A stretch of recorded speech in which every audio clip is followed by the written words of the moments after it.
Hi, welcome to Straight Talk.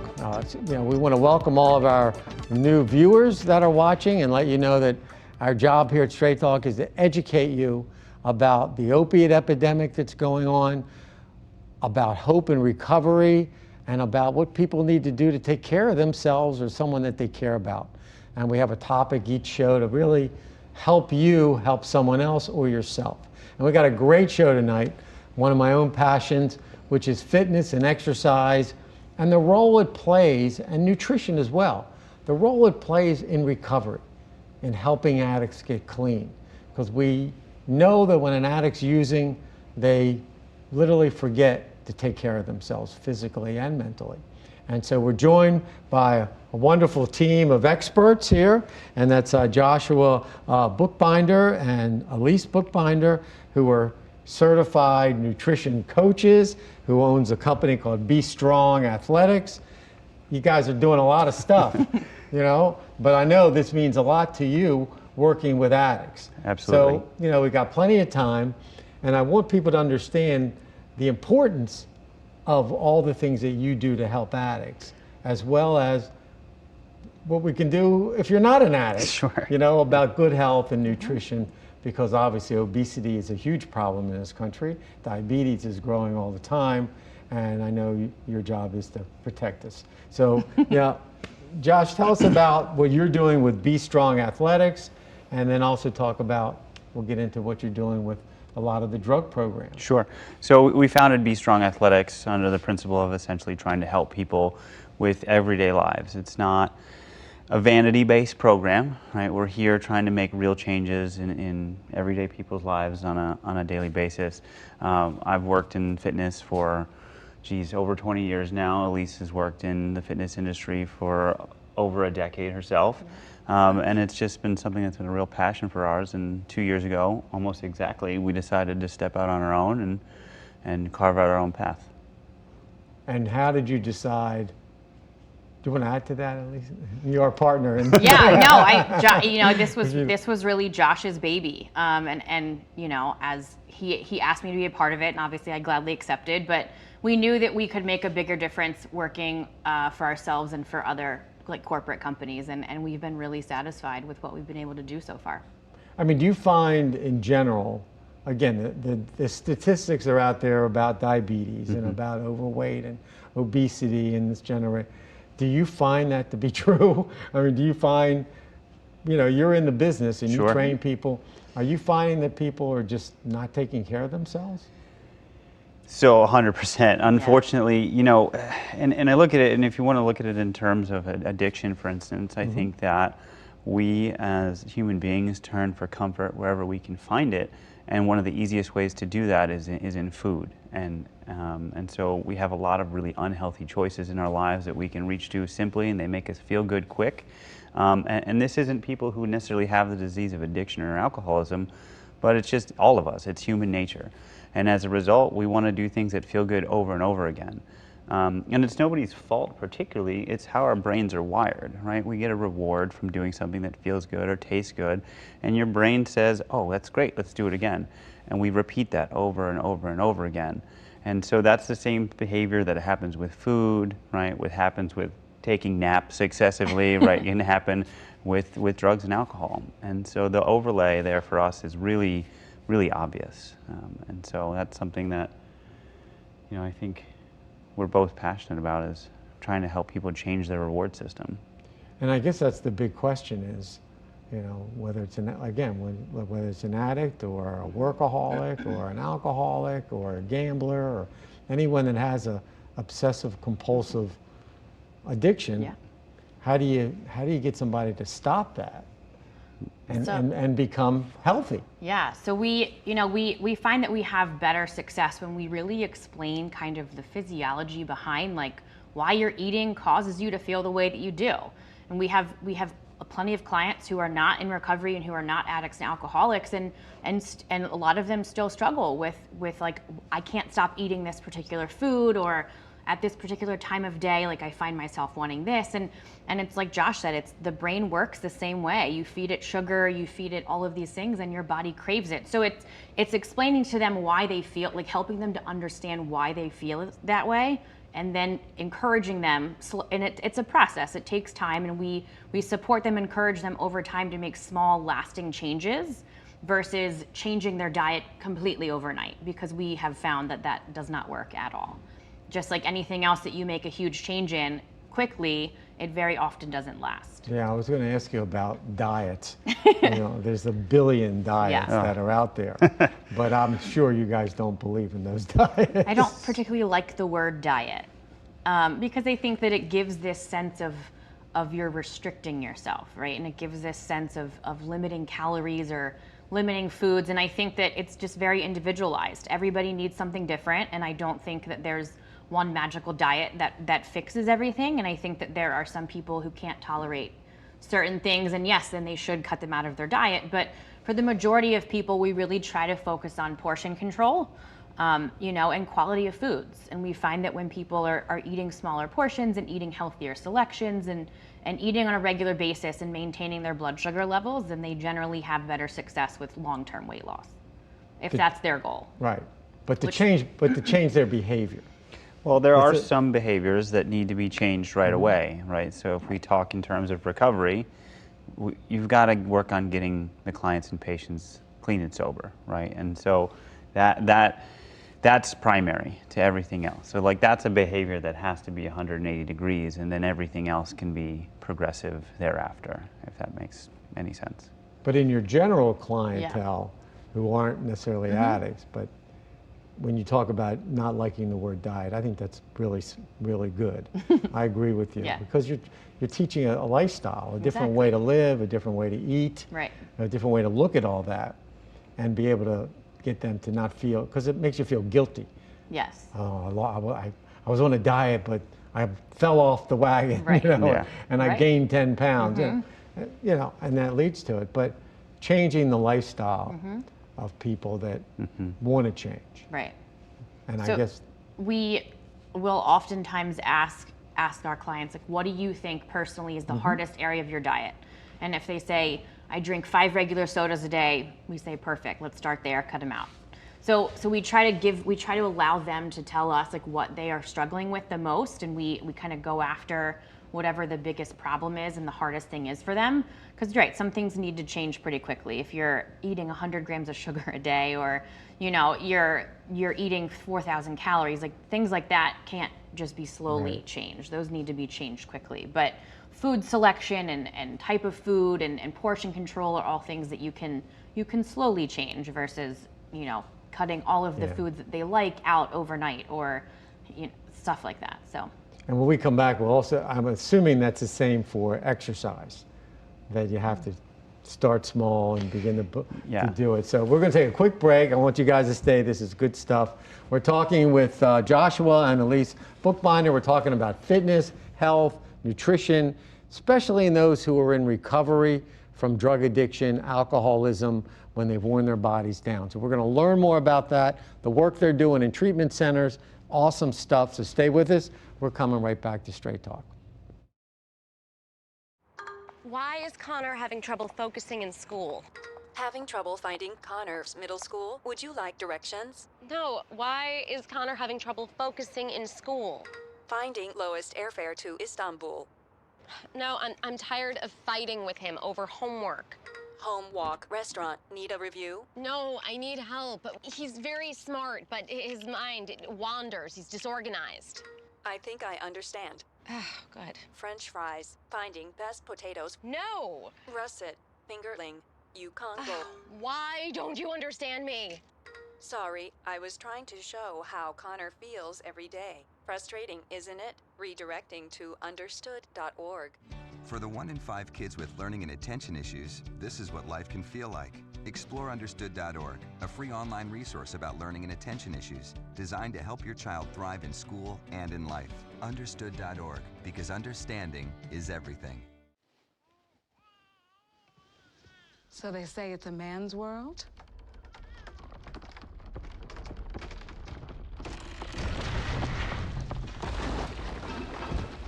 Well, I don't see anybody's name on it. While they were out doing their thing, we slowly changed all that.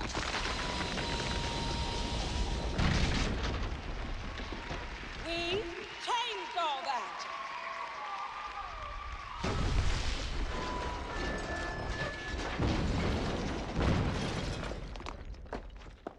Today, women can do anything men can do. And there's one thing we're even better at.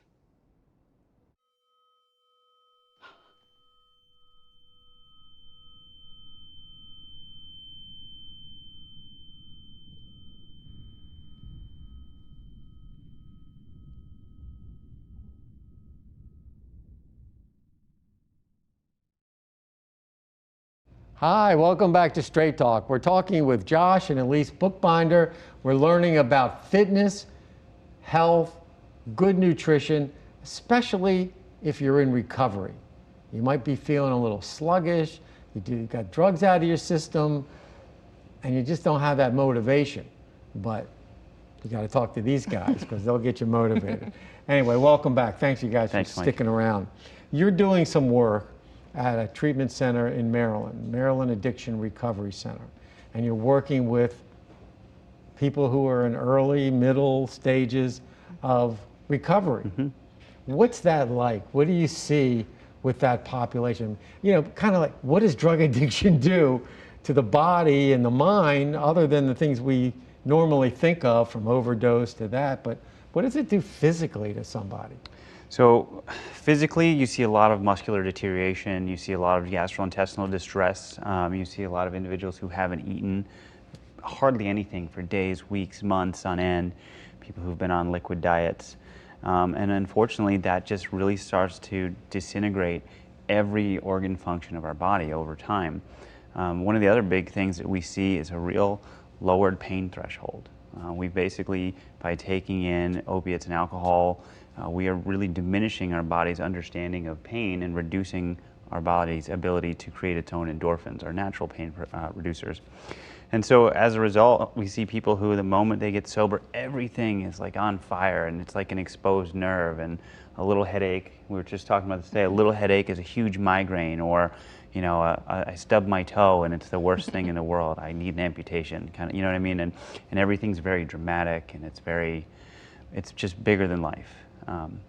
But you know, it's a really rewarding experience being with that community and that population, and it's something that's personal for both of us. So. Do you find that those in early recovery are just kind of lazy and they don't want to do much and feeling sorry for themselves, and you know, what do you mean exercise? I don't think it's so much that they're lazy. I think that their whole world has been turned upside down. Yeah. You know, they've had this coping mechanism for years. You know, some come in with 15, 20 years and everything that they've known is taken away, and everything feels overwhelming. And I remember when I got sober, you know, I couldn't handle like emotions. I couldn't handle physical pain. I couldn't handle life on life's terms yet because I didn't understand how to. It had been completely subdued by alcohol, and I don't think it's laziness. I think it's their bodies are figuring out how to work again, and they really don't know what to do with it. You can't sleep well.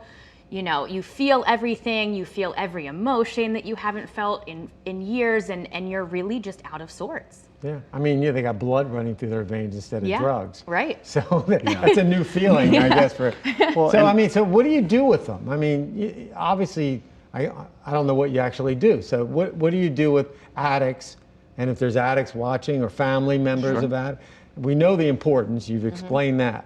What do you actually do? What kind of things would you do with someone? So the vast majority of what we do is in a group structure, and the group structure has been found to be really beneficial both psychologically as well as physically. So we take everyone through a series of dynamic or functional warm-ups. We don't do any stretching until the end. We want to make sure everybody's warm and limber. And then we go through progressive programming on about 3 to 4 week basis. So everything we do is planned out in advance, and we really try to stick with more of a standard training model versus a workout model. And the difference is that, you know, we are going through from easier to harder, right? So if we're going to start with somebody who's brand new, they're working on stable surfaces with 2 feet versus unstable surfaces with 1 foot. I know you're a workout guy, so that probably makes sense to you, but essentially in the beginning there's no circus tricks, right? We want to make sure that they can push well and pull well, that they can squat, they can lunge, that movement is really, really key. A lot of the patients that we deal with also have pain management that they're going through. And so if we can perfect their movement, then we can actually help reduce a lot of that inflammation and pain that they've been feeling from whatever their injury is. And what do you do with them? So In the sense of- I do the same thing.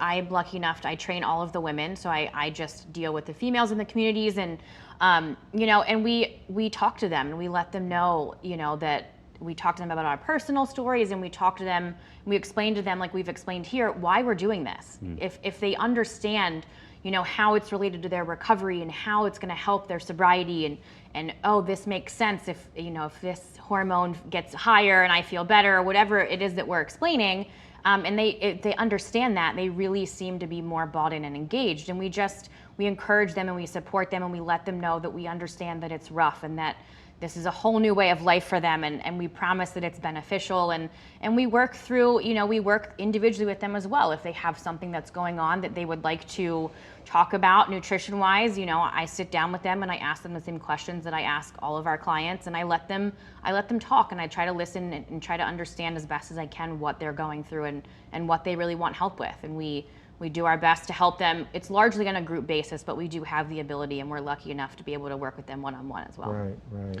Elyse is being modest, and she also spends a lot of work behind the scenes with some of the nutrition presentations and information that she puts together. And we really, like she said, focus on the why behind the what. Most of us come in, right, in an early sobriety, there's a lot of brain damage that's happened. and that's just a normal, right? And so as a result, we try to explain, because we've had people look us deadpan in the face and say, I'm not doing it, this makes no difference, why should I bother? And I think you see that in people who aren't in recovery. Yeah, 100%. it's across the I think board. It's across the board. Says that at the It's beginning of common. exercise. Yes. Yeah, but understanding that comprehensive movement structures where you're doing multiple things at the same time, as well as cardiovascular exercise, actually create something called neurogenesis. And what this is the creation of new brain cells. And it's something that for a long time, science actually didn't think was possible. It was once they're gone, and you can't replace them. And then in the late 90s, the research started showing that we could through cardiovascular exercise, and then we started understanding through complex forms of, so we're not just standing there doing old school bicep curls, right? But doing things where I have to actually think about them and I have to move different parts of my body at the same time, really does stimulate the brain to actually repair itself. At the same time, And like you said, as people that just come in, it's a little more basic, and the longer they start, like any other exercise program, the more you do them, the more you want to do, and all that. So that's great. I mean, the whole concept is so important. And we'll take another break. I don't want to talk about, you mentioned about the endorphins, what exercise, cardio does for you. And also want to talk about like really a meal plan for people that are out there in recovery. Yeah. What do you recommend them eat? Okay, so we got one more segment. I'm so glad you guys are here. This is so important. I think it's really important. Talking with Joshua and Elyse Buchbinder about fitness, exercise, nutrition, especially if you're in recovery.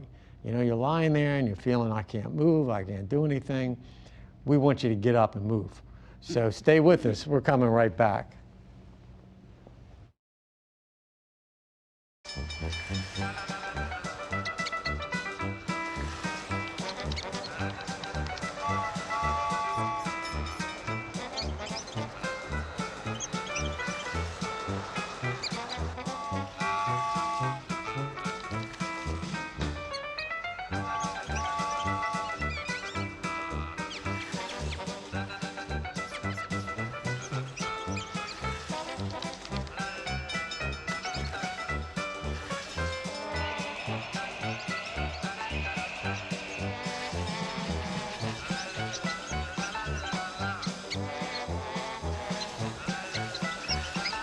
Kids will spend 15 minutes watching online videos like this one.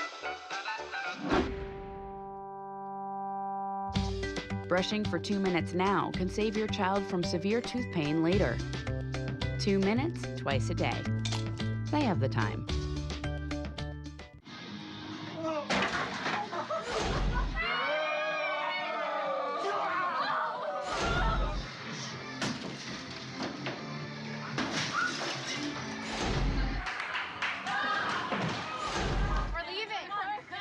Most party fouls are pretty dumb. But if you decide to drink and drive underage, you could lose your license and your freedom. Underage drinking and driving. The ultimate party foul. There's one thing you can never have sex without. It's not something you buy. Or something you take. In fact, there's only one way to get it. It has to be given to you, freely. It's consent. Because sex without it isn't sex. It's rape. Consent. If you don't get it, you don't get it. It's on us to stop sexual assault. Learn how and take the pledge at itsonus.org. Hi, welcome back to Straight Talk. We're talking this show about nutrition, fitness, taking care of yourself, especially when you're in early, mid-stage recovery from addiction. It's really important what happens to. We've talked about how the body's depleted of all the, nutrients and what it does to the bone structure. And it's just hard for people to get moving again, And we're with Joshua and Elyse Buchbinder, who work with addicts, work with treatment centers, and try to get them moving. Try to get them moving. We got to get some blood flowing through their system to start with. But Josh, you were talking about the endorphins, which the part that makes us feel good. Mm-hmm. How does exercise make you feel good eventually? So there's a couple of ways that happens, right? And the endorphins are a part of that, and they are a localized anesthetic or painkiller. And so when we're doing exercise and we start to really work our muscles, that chemical actually releases within the muscle and reduces the amount of pain there. Now, there's some misconceptions about what that does in your brain, and it's not exactly the way people think about it, and it's a really long conversation for that. But essentially what does happen, besides the body's natural processes to reduce pain and create sort of what they call like the runner's high, right, is we get a flood of amino acids into our brain, and we get our reward centers get lightened up over and over and over again because it starts to feel good. And so what we want to do is we want to actually increase their capacity to do that and increase the frequency that they do that. So we're getting these rewards in our brain. And then our natural feel-good hormones like our serotonin levels, which are drastically depleted from drug and alcohol use, start to raise up naturally. And the nice thing with them raising up from exercise is they don't drop as quickly as they do from the use of drugs and alcohol. When a user or an addict or alcoholic takes in their drug of choice, they get this huge spike of serotonin that happens. And all they did was snort some white powder. We're asking them to go run a mile. Right. And then it crashes really hard after that. And that's when they have that craving. And it's a vicious cycle of feeding the craving, feeling the craving, so feeding the craving. Learning to get that endorphin flow, that runner's high from exercise is not only healthier for you, but it will last longer. Yep. And hopefully you won't have these massive spikes of euphoria and then these massive put nasty drops. drugs in your body. You're just doing it. You're getting that feeling. Yeah. About feeling good through the endorphins. Sure. Now, how does that flip over to nutrition? So, Elyse, I mean, so when if somebody's watching, they're in early recovery, and they're hungry or they're not hungry because they just went through withdrawal. Right. And what kind of a diet would you structure people? What kind of foods should they eat? So my ultimate recommendation is to eat consistently throughout the day. So we have, especially in early recovery, you tend to have those episodes of cravings when your blood sugar is low. So if we're eating 4 to 6 times a day, every 2 to 3 hours, then we're not waiting 8 hours in between meals, which can be easier said than done in early recovery because withdrawal can be really hard. So we recommend a very balanced diet of protein, carbs, fats, vegetables. And what people don't often like to hear, but we don't recommend sugar and caffeine in early recovery because unfortunately, those mimic the drugs. So they light up the same receptor sites in the brain. They give you that same satisfied feeling that you get when you drink or use. And then hours later, you want it again because it's depleted, the receptor sites are open, and it wants the exact same thing. So it very much mimics a craving for drugs and alcohol. And we do our best to encourage people in early recovery and in long-term recovery, to limit sugar and caffeine as much as possible, which is very difficult. But we find that they have much better results when they're eating on a regular basis. And when you talk about these small meals, I'm Yes. assuming you're talking about during the day. Yes. Are there any kind of foods like yogurt or fruit? What do you like the best? So there's a couple of really good foods. So when we come in, our body's depleted of kind of two really important amino acids. One is tryptophan and one is, it's called tyrosine.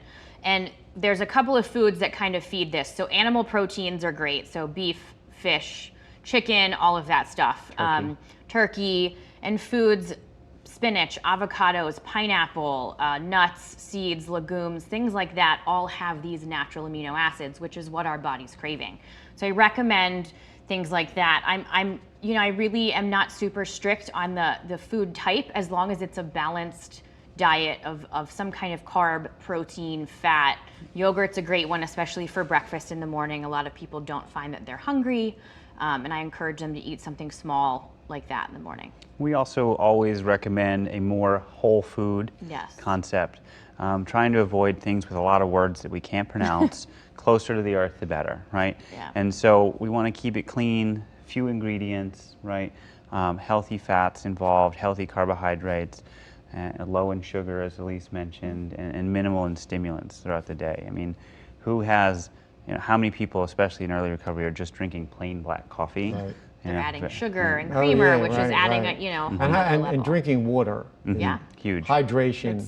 Yes. Especially as you increase your we try to get everyone to exercise. drink about half an ounce per pound of their body weight. So I'm 180 pounds, I should be drinking at least 90 ounces of water a day. Half your body weight in ounces. Yep. Well, I can't thank you guys enough. Congratulate you on what you're doing. It's certainly an area where we really need help. People need help. And whether you're in a treatment center or you're just out of a treatment center, learning to eat well, exercise, keep it up. Don't stop, even though it's tough, right?